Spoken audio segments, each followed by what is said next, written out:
There is a common misconception in Rocket League that as you move into the higher ranks, the game gets more and more complex. And while this is somewhat true, the reality of the situation is that it is still incredibly simple mistakes that leads to most of the goals that are scored. And in today's video, we'll be discussing 3 very common mistakes that you need to eliminate from your game as soon as possible if you truly want to reach the highest levels of Rocket League. Now, the first 2 mistakes that we're going to talk about today kind of go hand in hand with each other, and those mistakes are focusing on big boosts rather than picking up small pads, and simply leaving your teammate alone in bad spots. Now, I know these sound like very obvious mistakes that we've all heard a million times, but it's very important to kind of see them in action so you see exactly how deadly they can be when it comes to your chances of winning. And I should also mention that for these examples, we will be taking a look at the game from my teammate's perspective. This is not to say that in these plays there was not things that I personally could have done better, or that these goals were conceded purely because of what my teammate did. However, they were simply moments where I realized that my teammate had a bit of a different mindset about how they wanted to play the game, and it kind of threw me for a loop and put us in a good number of awkward spots. This first play here is actually going to be a mix of those 2 mistakes because not only do we focus on big boost, but in doing so we also leave our teammate in a very vulnerable spot, and it winds up in a goal at the end of this play. So as we rotate back here, I am going to get a clear out down the field. Not the best clear, to be fair. Teammate a little bit rushed here on the backboard, and now we're going to pause it right here. So we've landed, right in front of the ball, but it's very obvious that we are just clear beat by this guy. There's nothing we can do to get up into this play to have any kind of impact on it. We're also on 0 boost, so us jumping here does absolutely nothing. What we also know is that if we do jump, we're leaving our teammate back alone against both opponents, which is not exactly the spot we want to be leaving our teammate in. So in this situation, it is totally fine to force legs here to make a touch on this ball. Make sure they don't just take time to develop any kind of super deadly attack, but make sure they actually do something with it. Once you force this, your main objective should be to get back in a spot where you can support your teammate so that they're able to come initiate another challenge so that we can continue to deny space from our opponents. And in this play here, what we could do is force this guy to go into the air. Once he does, we go grab this pad and then just turn back this way, grab this one on respawn, and now that we're back here, teammate who's in net will be able to move on out to challenge this ball. We would be able to go back to this pad, now have 36 boost, and be in a perfectly supported position to play off this. But instead, you can see, not only did we leave our teammate totally alone, but we are just delaying our rotation back even further by going all the way out here to this mid boost. All the while, our teammate is basically left in a 2v1 situation, which we can't be expecting them to win. If we actively choose to leave our teammate in a 2v1, we more or less might as well just hand the opponents a goal, because even if our teammate does make the initial save, more than likely there will be a rebound, there will be a follow-up from the opponents, and the ball will more than likely end up in the net anyway. So I strongly encourage you guys, even when you do find yourself on very low boost, it's okay to just force the opponents to make a touch, then rotate back as quickly as possible along the small pads so that you can get back in a supportive spot for your teammate so that you can continue to play 2-man defense. One more example here for us of needing to pick up small pads to allow ourselves to stay in more effective positions. You can see that as this play starts, we have 61 boost here, which is more than enough to make any play we need to make. Heck, it's enough to launch a threatening attack on our opponent's net. But what we're going to see here is not us just calmly sit back and wait for a good opportunity to utilize this boost. No, instead, we're going to push on forward here. Granted, this is one moment where, yes, I make a mistake because I am flipping who knows where over this way when the ball is moving that way. So, poorly timed flip from myself, but you can see we've already burned 40 boosts to push up the field without any knowledge of the fact that our teammate might be coming out of net. So, a little bit of miscommunication in terms of who needed to push out for this ball from both myself and my teammate here. This is not purely on him. But as we realize that our teammate's here, we are going to turn back, and we still have 18 boosts. So if we just realize, okay, this ball is going to the wall, There's nothing dangerous here yet. My teammate looks like they're going to be chasing over that way. I don't need to do anything crazy. Let me just look for some pads and rotate back into a good spot so that after my teammate does whatever it is they're going to do, when a possible air dribble comes out, I can be in a good spot to play off of that. But again, instead what's going to happen is we are immediately going to go target the corner boost. Now this is where it's very important to understand the situation. So if we look here, this corner boost isn't here. There's nothing here. No boost. So why would we go all the way over there and just hope that it spawns instead of just getting these 3 pads going in the exact same direction, being in the exact same position we're going to end up in, except we would have about 40 boost, which again is plenty to make whatever play we would need to make. But instead we're going to completely ignore the small pads. We're going to go all the way over to this corner boost. It's not going to spawn. And then when our teammate does get beat, me in this situation again, not a good challenge for me. Admittedly, we've kind of just let legs go past us for free. So we've not left our teammate in a great spot here by any means. But our teammate definitely should have a better chance of making a save on this ball because they should have about 40 boost. But instead, they're on the backboard with 2 and it's just a wide open net. So that's a pretty good example of how both players can be at fault for the play, because you had me being way too late out of net, allowing the opponent past me fairly easily without really impacting the play much at all. And then you have my teammate who, granted, yes, left in a poor spot, but did not set himself up for success by picking up the boost that was available. Rather tried to force a big boost pickup that wasn't going to happen, and then he left himself in an even worse spot because he simply didn't have the boost to play with. Popping on over to our second game of examples, in this one we're really going to be targeting the idea of leaving our teammate in a bad spot. Again, we're on my teammate's POV here. Again, this does not mean that I didn't make any mistakes in these plays. It's just something I noticed when I was looking around and my teammate was honestly nowhere to be seen throughout a play. So let's take a look at this play right off the kickoff. You can see we have a 4-2 lead here, so things are looking pretty good up until our teammate in this position sees, okay, opponent going to get the mid boost, going to have free control up the wall. In this kind of situation, all you need to recognize is, okay, my opponent is going to have an air dribble. I cannot leave my teammate alone in that position because there are so many things that can happen off an air dribble that are very difficult for a single player to defend. When you have 2 players back, it's really hard for a simple air dribble to actually break down the defense, especially up at the GC2 rank where we're looking here. But if you abandon your teammate and leave them alone, all of a sudden there's a lot more options available for your opponents, and it makes life very, very difficult for your teammates trying to defend the net. So what we should do here is recognize, okay, beat to that boost, no problem. Let's just look for pads. We can take all these back towards them. We can get this one, we can get this one, and then we can get this one as we swing on back. And again, kind of like we talked about with that first play, as we swing on back, now because we're behind our teammate would actually be able to go jump and challenge this ball, as opposed to having to be patient back on the back line because they can't really afford to commit. Because if they commit and lose, it's just an open net. And you can see our teammate is all the way over there in the opponent's half, having gone for their big boost, which means that he is going to take ages upon ages to get back in this play. All the meanwhile, we're stuck in a 2v1 back here. We see the pass, we can't do anything to cut it off, so we just have to hope that Vesting is going to put this shot directly on target and we can make a save.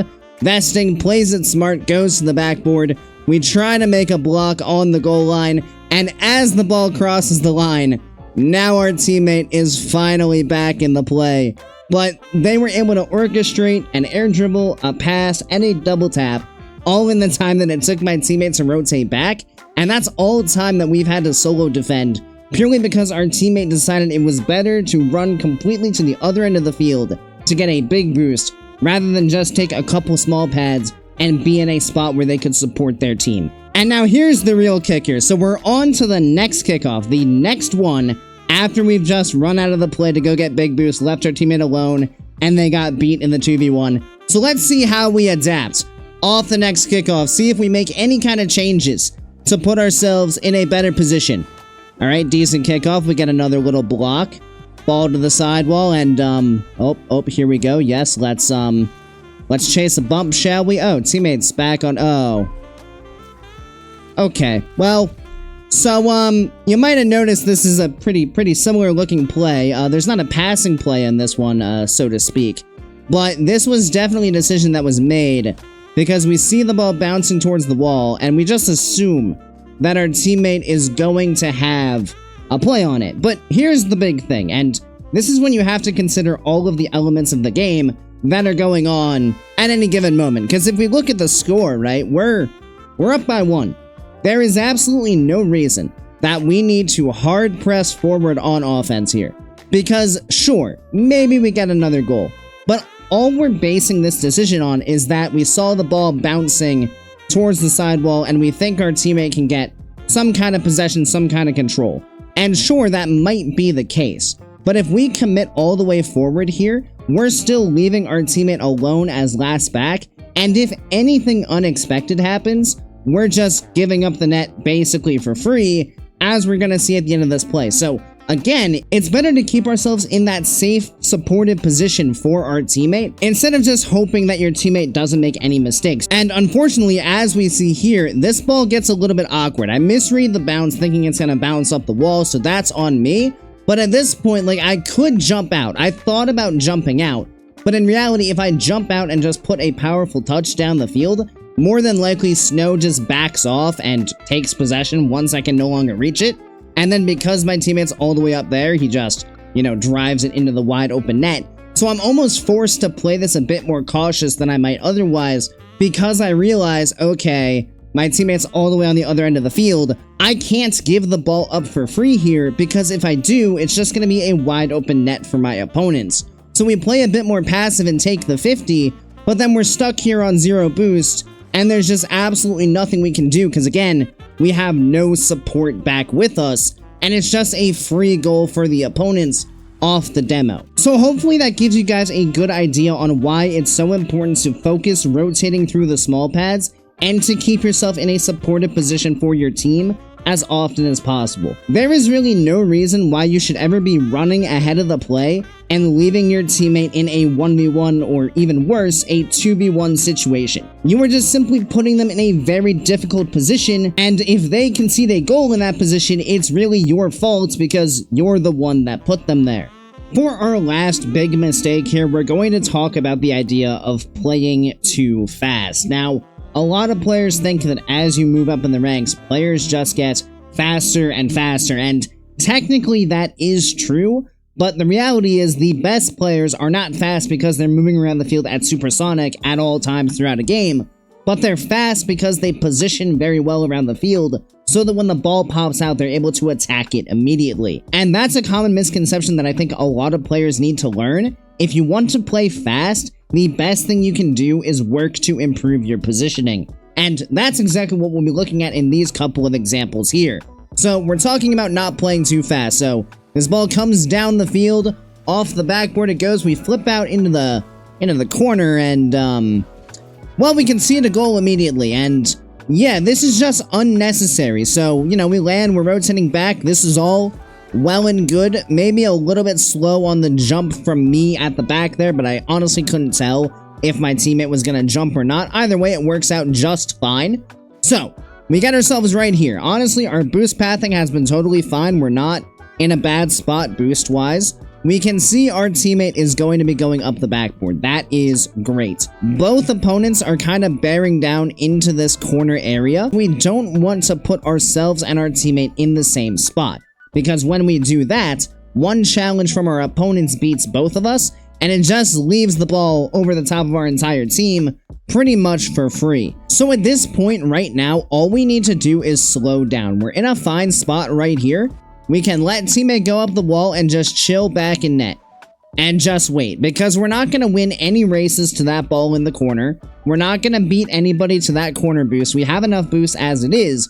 So it's better to just let our teammate do their thing. If they get a poor touch, we're in a spot to support them, as we've talked about previously, keeping ourselves in spots to support our teammates.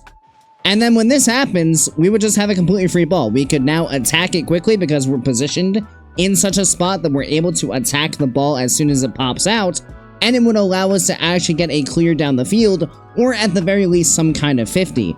But instead, we flip all the way out here, which also, if you're flipping at the exact time that somebody on the field is making a touch, you are more than likely just putting yourself in a very, very bad spot, as we see here. So much better just to play it calm, wait to see what happens, and then when the ball does pop out, just go and attack it as soon as you have the chance to. And that would completely eliminate this entire awkward situation. We would have a challenge right here. There would be absolutely no problems, but instead, we're in a very awkward spot. We have to back off towards the net. And now we're in a position where it's very difficult to make this save, all because we tried to go too fast on the field and flipped into a location that we didn't need to be in. We have one more great example of why it's important not to play too fast here. So we'll be rotating on back all the way across the field, and now you can just see we're immediately caught in an awkward spot having to half flip. Luckily, the opponent does drop the ball, and this looks like a totally fine play, right? But it's stuff like this that could get you in trouble as you push into the ranks that are even higher than this. So again, just considering the position of the players around the field, do we need to move at speed? We've just picked ourselves up 100 boost here. The ball is just bouncing calmly into our corner. There's absolutely nobody here who can put any kind of shot on target. In fact, our teammate is already rotating into that corner. So again, let's just take a second, slow it down, recognize there's no threat over here, so we don't need to be over there for any reason. We can just wait to see how this play develops, simply put ourselves in a spot where we can play off of anything that happens, and then just go for the ball when a good opportunity presents itself. So pretty similarly to that first play, we don't need to be moving at supersonic here. We don't need to be flipping. At this point, we could already have slowed down a while ago. We could just be chilling, like back here, and just waiting. And seeing what happens, because there's still no threat. Like, sure, maybe they might take this up into an air dribble, but then we can just jump up and start to force the challenge, and we'll be in a fine spot. But instead, we find ourselves all the way up here. So now, if we want to go for some kind of challenge here, we'd have to drive up the wall. But you can see, we're still going forward.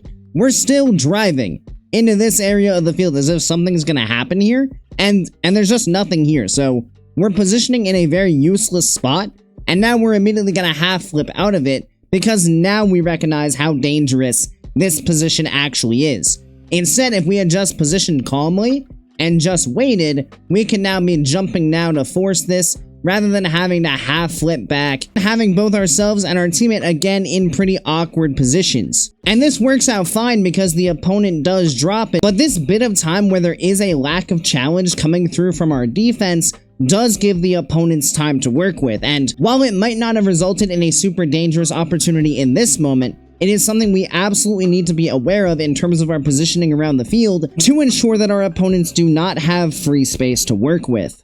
So I know that was a lot of information today, and they all can be summed up in pretty much one simple idea. We want to be involved in the play as much as possible. If we're running out of the play to go get big boost, if we're simply running out of the play and leaving our teammate alone to defend by themselves, if we're moving too quickly and finding ourselves out of position, we are not involved in the play in any of those situations, and it means that our impact is very limited in terms of what is going on around the field. So make sure you guys really consider where exactly you're going on the field, and make sure it is the most useful spot you can be to allow your team to be as successful as possible. Of course, thank you everybody so much for watching. I really do appreciate each and every one of you who made it to this point in the video, and I do hope you enjoyed it and found it helpful. If you did, make sure you click that subscribe button right down below, so you make sure you don't miss any future Rocket League content. Additionally, if you guys have any questions, or if you'd like an even more detailed explanation on anything we talked about here, do let me know down in the comments below. Also, if you guys would like to be a bit more involved in the community we're building here, feel free to check out my Discord, which I'll have linked down in the description, as I also offer free one-on-one coaching through there. And as always, I hope you guys have a great rest of your day, and I'll see you next time. See you later, guys.